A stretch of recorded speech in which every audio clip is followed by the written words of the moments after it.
کہتے جی میری والدہ بیمار ہے، اللہ شفا عطا فرمائے۔ گزارش یہ ہے کہ مجھے تو نکاح پڑھانے کی اجازت نہیں ہوتی، لیکن یہ ہمارے ساتھی بیٹھے ہیں، ان کو مل لیں کہ کسی بزرگ کو کہہ کے آپ کا نکاح کرا دیں گے۔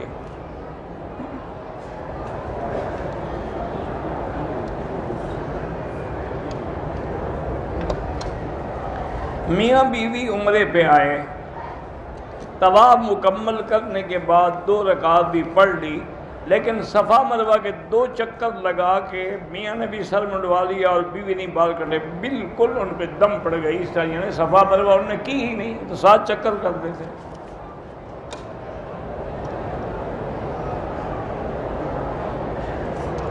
اگر کوئی آدمی کسی بھی معذور کو ویل چیئر پہ لے کے عمرہ طواف کرتا ہے تو اگر اس کی اپنی نیت بھی ہوگی تو انشاءاللہ اس کا بھی ہو جائے گا۔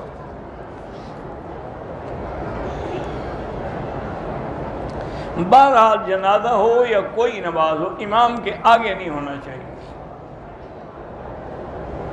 وتر نماز میں اگر دعائے قنوت نہیں پڑھی تو حنفی مسلک میں سجدہ سہو ہے، ان کے نزدیک دعائے قنوت واجب ہے۔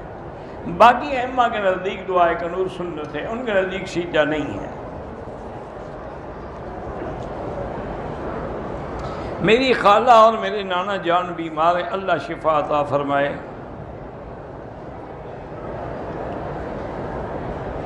بہرحال اگر مسجد ہے لیکن اس کا امام کھلا ہوا بدعت کرنے والا ہے، جیسے کہ آج کل رواج ہے کہ جہاں اہل بدعت ہوتے ہیں تو وہاں اذان سے پہلے بھی صلاۃ والسلام ہوتے ہیں، نماز کے بعد بھی کھڑے ہو کے صلاۃ والسلام، تو صاف ظاہر ہے کہ یہ اہل بدعت ہے، ان کے پیچھے نماز نہیں ہوتی۔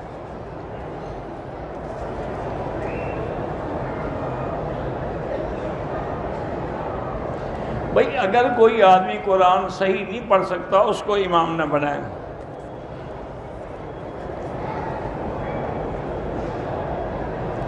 فرض نماز کی 3 اور 4 رکعت میں فاتحہ کے بعد سورت پڑھ لی، بالکل حنفی حضرات کے نزدیک سجدہ ہے۔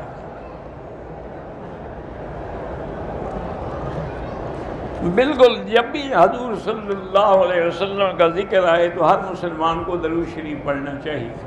اگر پورا درود شریف نہ بھی پڑھ سکے تو صلی اللہ علیہ وسلم۔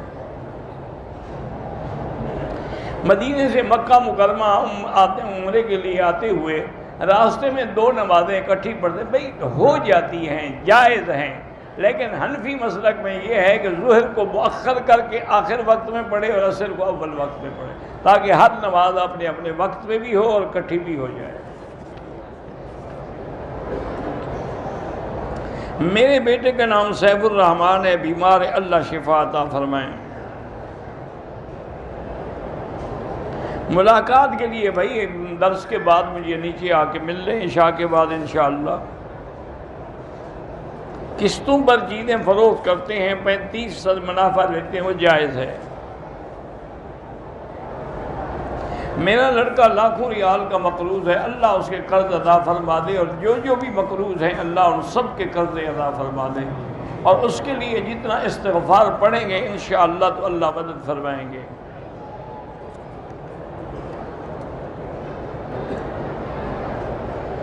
اگر کوئی آدمی طائف جائے احرام نہ باندھے دم پڑ جائے گی، کیونکہ طائف جو ہے وہ میقات ہے، اور اس کا حل یہ ہے کہ فوراً طائف چلا جائے، وہاں سے احرام باندھ کے عمرہ کر لے تو دم نہیں دینی پڑے گی۔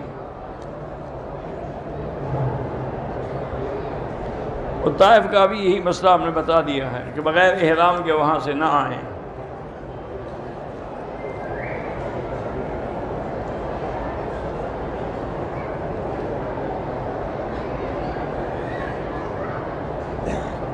بہرحال اگر آپ کی لڑکی کا توبہ کریں، استغفار کریں، اللہ پاک آپ کو فتنے سے بچائے۔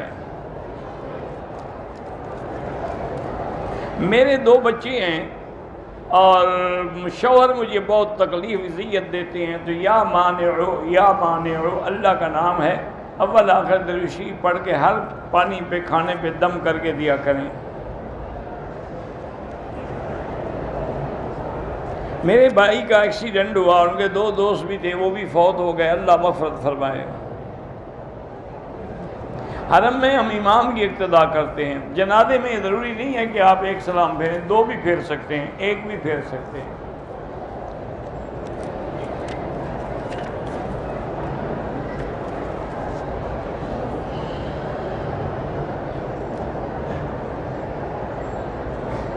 اگر قالین پہ ایسی شکلیں بنی ہوئی ہیں جو کسی جاندار کی ہیں تو اس پہ نماز نہ پڑھیں۔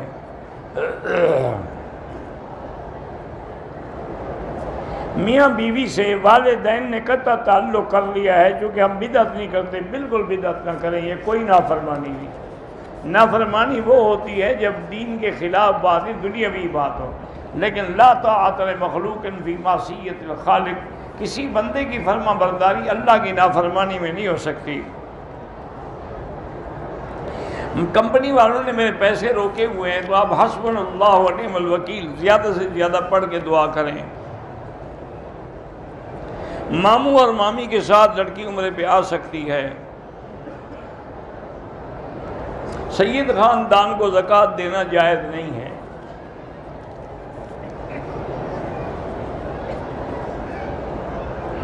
بہرحال حضرت حسین کا غم کس کو نہیں ہے؟ ہر مسلمان کو غم ہے۔ آنسو بہانا جائز ہے، ماتم کرنا حرام ہے۔ حضرت علی نے کربلا جانے سے کیوں نہیں روکا؟ حضرت علی تو فوت ہو چکے تھے، کیسے روکتے؟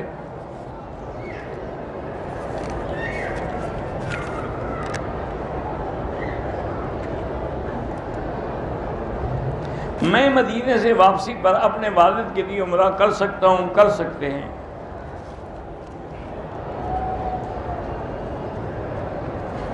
بہرحال کوشش یہ کیا کریں کہ عورتیں نہ تو نماز میں آگے ہوں نہ برابر کھڑی ہوں۔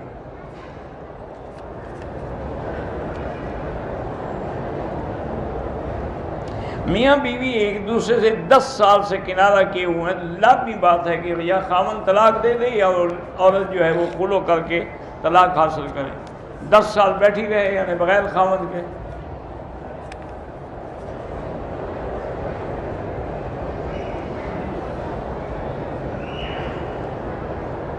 اگر شوہر نے 2 طلاقیں دی ہیں تو اس سے آپ شادی کر سکتے ہیں۔ اگر پہلے کوئی گناہ تھا دونوں توبہ کریں۔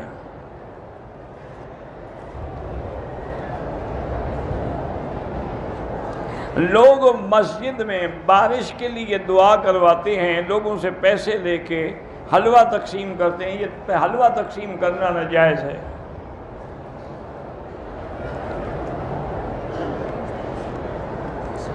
امام اگر جرابوں پہ مسح کرتا ہے تو حنفی مسلک میں اس کے پیچھے نماز نہیں ہوتی۔ حنفی مسلک میں مسح جائز ہے، لیکن شرط یہ ہے کہ المسح علی الخفین یعنی وہ چمڑے کے موزے ہوں۔ فرض نماز کی قضا باقی ہے، نفل بھی قبول ہوتی ہے، تہجد بھی ہوتی ہے، لیکن فرض قضا پڑھتے رہیں۔ صحیفے بھی کتاب کو کہا جاتا ہے، صحف ابراہیم و موسیٰ۔ اگر آدمی کو بار بار قطروں کی شکایت ہے تو نیچے کوئی ایسی چیز باندھ سکتا ہے جس سے اس کے کپڑے بھی خراب نہ ہوں اور ہر نماز کے لیے نیا وضو کرے۔ مرغی کے پنجے اگر کھائیں تو جب مرغی حلال ہے تو سب کچھ حلال ہے۔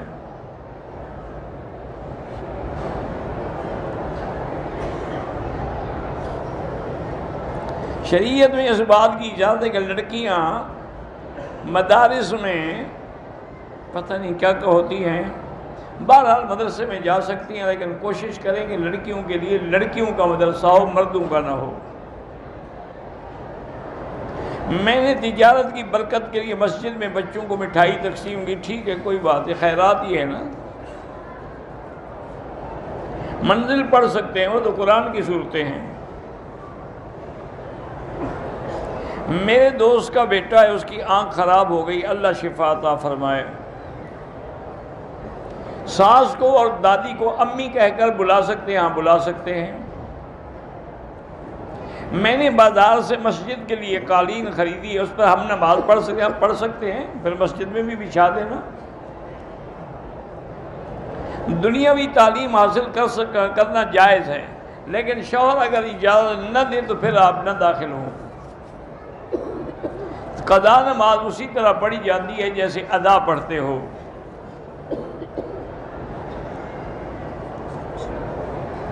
میرے نانا نے مجھے زمین کا کچھ حصہ ہبہ کیا، کیا میں ان کی وفات کے بعد لے سکتا ہوں؟ اس نے سب کو ہبہ کیا یا صرف ایک کو ہبہ کیا؟ اگر سب اولادوں کو برابر دیا ہے تو پھر لے سکتے ہیں۔ جمعہ کی نماز کے بعد کھڑے ہو کے جو صلاۃ و سلام پڑھتے ہیں وہ بدعت ہے، چونکہ اگر یہ سنت ہوتی تو سب سے پہلے صحابہ پڑھتے۔ مسجد میں اگر محفل نعت خوانی ہو رہی ہو، لیکن شرط یہ ہے کہ نعت میں کوئی شرکیہ الفاظ نہ ہوں، لوگ اس نعت خواں کو پیسے دیں وہ بھی کوئی بات نہیں۔ دوران طواف حتیم میں نفل نہیں پڑھ سکتے، پہلے طواف مکمل کریں۔ میرے بیٹے کو بلڈ کینسر ہے، اللہ شفا عطا فرمائے۔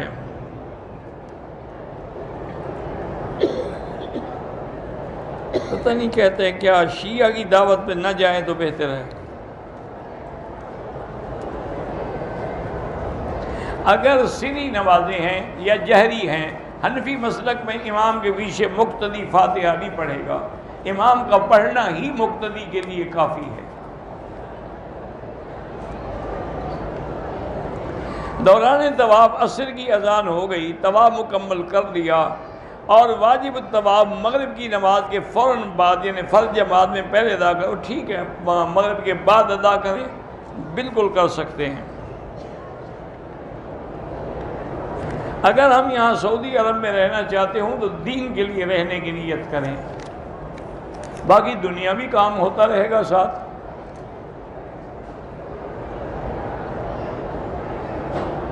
بچوں کا تو کوئی نہیں ہے، آپ نے جو احرام نہیں باندھا مدینے سے، آپ پر دم ہے، عمرہ بھی کریں اور دم بھی دیں۔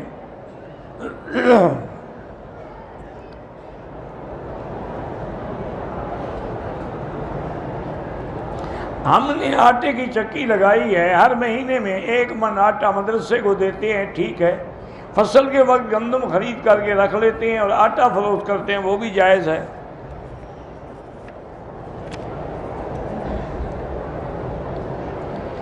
بیٹا ہے 15واں پارہ پڑھ رہا ہے، اس کا حافظہ کمزور ہے، تو دعائے حفظ جو کتابوں میں چھپی ہوئی ہے وہ پڑھ کے عمل کرے۔ طواف سے پہلے 2 رکعت نہیں ہوتی، طواف کے بعد 2 رکعت پڑھنا واجب ہے۔ ہم عمرے اور طواف کا ثواب جو ہے حضور کی ساری امت کو نہیں، ایک کے لیے ایک۔ میری اولاد نہیں ہے، اللہ جن کی بھی اولاد نہیں ان کو صاحب اولاد بنائے۔ ہم نے پاکستان عمرہ کیا، سر کے بالوں پہ اس طرح پھیرا، پھر مسجد عائشہ سے ایک عمرہ کیا، مدینے سے واپسی پہ عمرہ کیا، سر کے بالوں میں 3 جگہ کٹ لگوائے۔ وہ کٹ کس کو لگوائے؟ جب اس طرح پھروا چکے تھے آپ تو کٹ چمڑے کو لگوائے تھے آپ نے، بہرحال دم پڑ گئی آپ پر۔ پاکستان نہیں دے سکتے، یہاں دینا ہوگا۔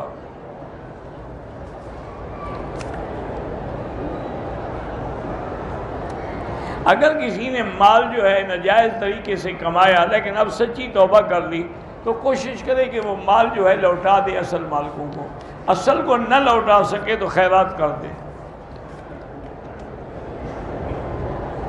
بیوی اگر ساس کی نافرمان ہو، اللہ اس کو ہدایت دے، اس کو پیار سے سمجھائیں، پیار سے قائل کریں۔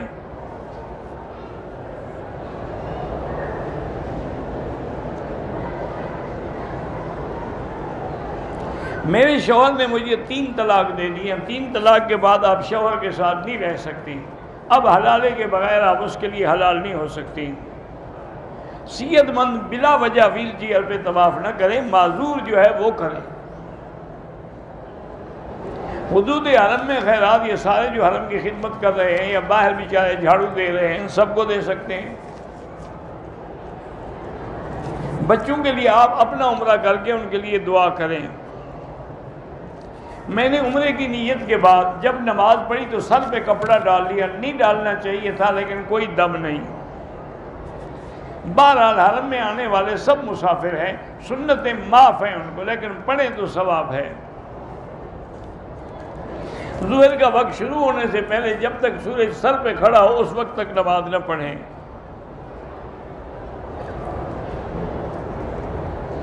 میرا بھائی انڈیا میں انگلش فلموں میں پتہ نہیں کیا کرتا ہے، اللہ اس کو ہدایت دے۔ بڑے جانور کی قربانی میں 7 حصے ہوتے ہیں، والدین کا بھی رکھ سکتے ہیں، حضور پاک صلی اللہ علیہ وسلم کے لیے بھی رکھ سکتے ہیں۔ عورت بھی نماز جنازہ پڑھ سکتی ہے اگر مسجد میں موجود ہے۔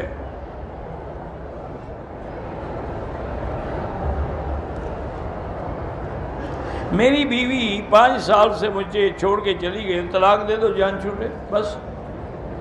جب وہ آپ کے ساتھ رہنا ہی نہیں چاہتی تو بلا وجہ وہ گناہ کرے تو آپ کے ذمہ لکھے جائیں۔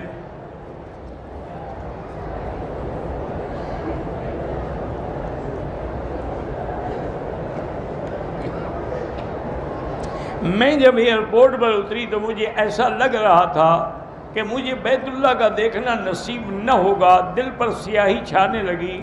میں نے اخلاص سچے دل سے توبہ کر لی تو الحمدللہ دل ٹھیک ہو گیا، الحمدللہ، اللہ کا شکر ادا کریں۔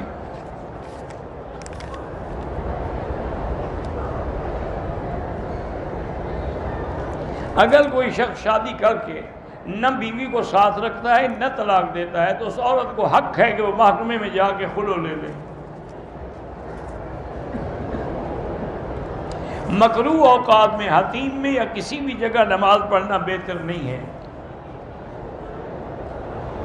حجر اسود کے بوسے دینے سے انشاءاللہ اللہ گناہ معاف کر دیں گے۔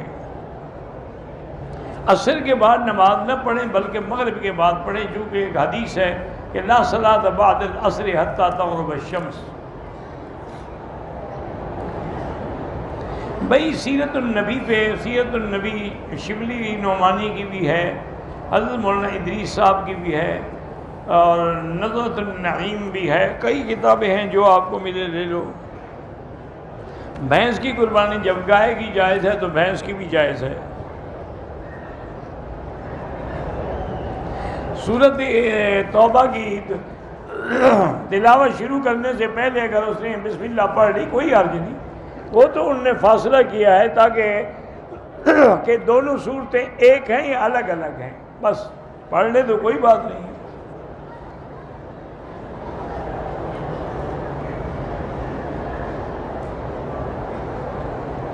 بالکل اگر آپ عالمہ ہیں تو آپ اپنے شوہر وہ مزدور ہے جو اس سے طلاق لینے کی کوشش نہ کریں۔ اگر ایسی بات تھی اس سے نکاح بھی قبول نہ کرتی، کر لیا ہے تو وفاداری کرو۔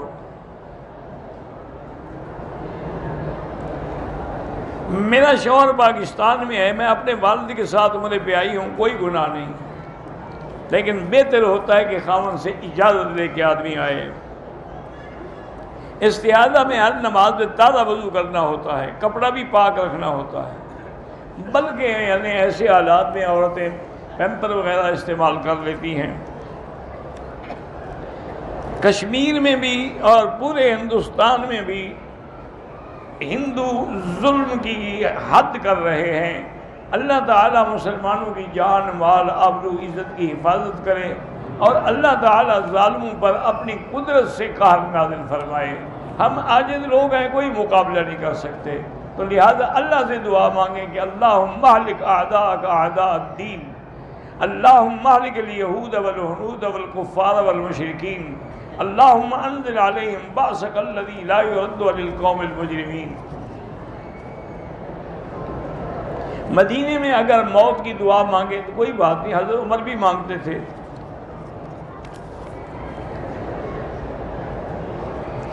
فرعون جو ہے وہ بہرحال دریا میں غرق ہوا ہے، قرآن نے دریا کا نام تو نہیں لیا، لیکن دلائل یہی کہتے ہیں کہ وہ نیل دریا تھا۔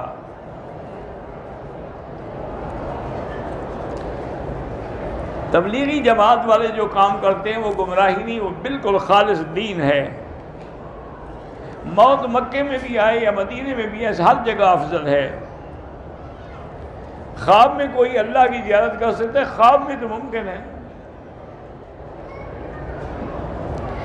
بہرحال ٹائی پہننا بہتر نہیں ہے چونکہ یہ کافروں کی یہ تشابہ ہے۔ چادر کندھے سے اتارنا جو ہے وہ 7 چکروں میں ہے، 3 میں نہیں ہے۔ جو صاحب حیثیت امیر لوگ ہیں ان کو سبیل کا کھانا نہیں کھانا چاہیے۔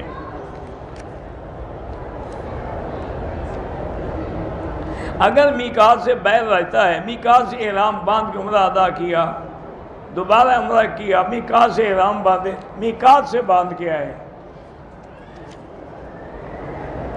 اگر طائف جائیں گے تو طائف سے واپسی پہ عمرہ ضروری ہے، وہ میقات ہے۔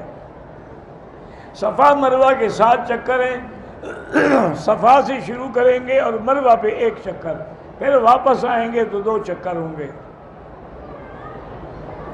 احرام کی حالت میں عورت کے چہرے پہ کپڑا پڑ گیا کوئی بات نہیں، یا سر پر کپڑا لگ جائے کوئی بات نہیں۔ آل بیت یعنی سید سے نکاح جائز ہے، بالکل جائز ہے۔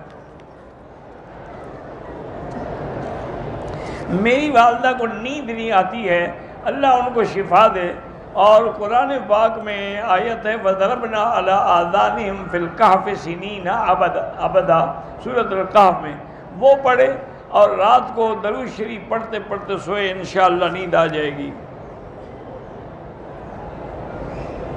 1 سال سے ہمارے پتہ نہیں کس کو فالج، اللہ شفا عطا فرمائے۔ بہرحال اگر اس نے عمرہ نہیں کیا قبل المنازل سے تو لازمی ہے کہ اس پر دم واجب ہے، چلا گیا ہے تو وہاں سے کسی کو پیسے بھیج کے دم کرائے۔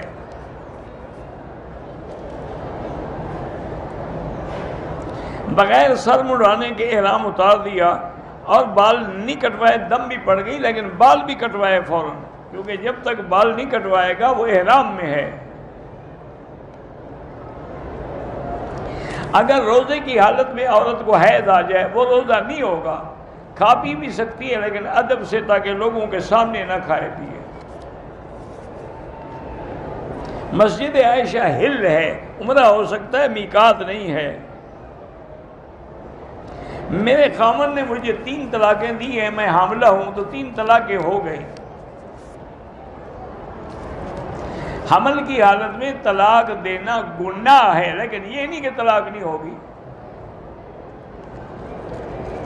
انشورنس کرانا بلا ضرورت ناجائز ہے۔ مسجد میں بغیر ضرورت کے کہ ہماری کوئی چیز گم ہو گئی یہ اعلان کرانا بھی ناجائز ہے۔ خمس جو ہے، خمس کی تو شیعہ کے لیے ہے، بہرحال یہ ہے کہ اب تو نہ فتح ہے نہ مال غنیمت ہے، تو خمس کس بات کا؟ اگر ہمارے پاس پیسے نہ ہوں اور دم پڑ گئی، کل واپسی ہے، وہاں سے پیسے بھیج کے بھی کروا سکتے ہیں۔ صبح کی نماز کے بعد، عصر کے بعد نماز نہ پڑھیں، بعد میں نماز پڑھیں، چاہے قضا ہو یا ادا ہو، واللہ اعلم۔ اللہم صلی علی سیدنا محمد وعلی آل سیدنا محمد کما صلیت علی ابراہیم وعلی آل ابراہیم فی العالمین انک حمید مجید۔ یا اللہ یا اللہ یا اللہ یا رحمان یا رحیم یا حی یا قیوم یا الہی الہنا الہ کل شیء الہا واحدا لا الہ الا انت اللہم انت المیسر لکل عسیر وانت علی کل شیء قدیر یا لطیف الطف بنا فی تیسیر کل عسیر فإن تیسیر کل عسیر علیک یسیر۔ اللہم یسر امورنا و امور اولادنا و اخواننا و اخواتنا و بناتنا و امور من نوصانا و استوصانا و امور المسلمین۔ اللہم یسر امورنا فرج همومنا اقض عنا دیوننا یا فارج الہم یا کاشف الغم یا مجیب دعوت المضطرین یا رحمان الدنیا والآخرہ رحمہما فرحمنا برحمت من سواک۔ اللہم انکا عفو کریم عظیم تحب العفو فاعف عنا۔ اللہم انا نسألک العفو والعافیہ ودوام العافیہ وتمام العافیہ والشکر علی العافیہ۔ اللہم کن لنا ولا تکن علینا وانصرنا علی من بغى علینا۔ اللہم کن بنا رؤوفا رحیما ولا تجعلنا شقیا ولا محروما۔